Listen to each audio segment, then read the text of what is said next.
So I think that's a bad habit that I work hard to overcome. Because it changes your expectations of yourself, and that steals happiness? It steals happiness, yeah. It steals happiness. Thank you for the work you do, Daniel.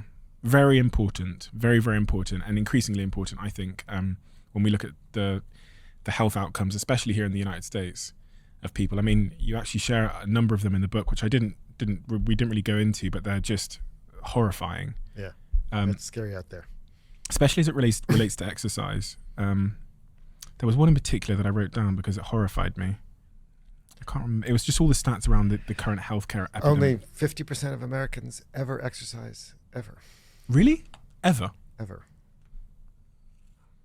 And only 20% meet those very minimal World Health Organization standards. We're a nation of couch potatoes, and the rest of the world is headed our way. But not if they get this book. Because I think it is a real perspective changer, and it's a real eye-opener, and it's a necessary one. So thank you so much for writing it. You're fantastic at what you do. And I'm now a huge fan of your work after delving in deeper and deeper and deeper. So I can't wait to see what you do next. Well, thank you. And I recommend everyone to go get this book, Exercised, because I thought I knew a lot about exercise, but from reading that and having that window into hunter-gatherer ancestors and tribes and other cultures, that whole idea of a mismatched life, how mismatched my life is in so many fundamental ways, from diet to exercise to socializing, and these kind of books help to realign. Well, thank you. Although it seems like you're doing a pretty good job. I'm trying, I think we're so far from being human, though, that there's still a long way to go for all of us. So thank you, Daniel.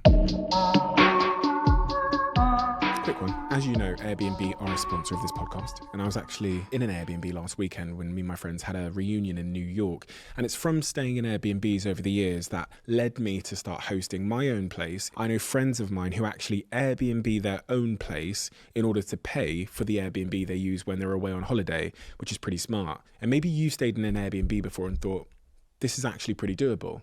Maybe my place could be an Airbnb. It could be as simple as starting with a spare room or your entire place. You could be sitting on an Airbnb and not even know it. Whether you could use some extra money to cover your bills or something a little bit more fun, your home might be worth more than you think. And you can find out how much it's worth at airbnb.co.uk/host. Check it out, find out how much your home is worth, and let me know what you think.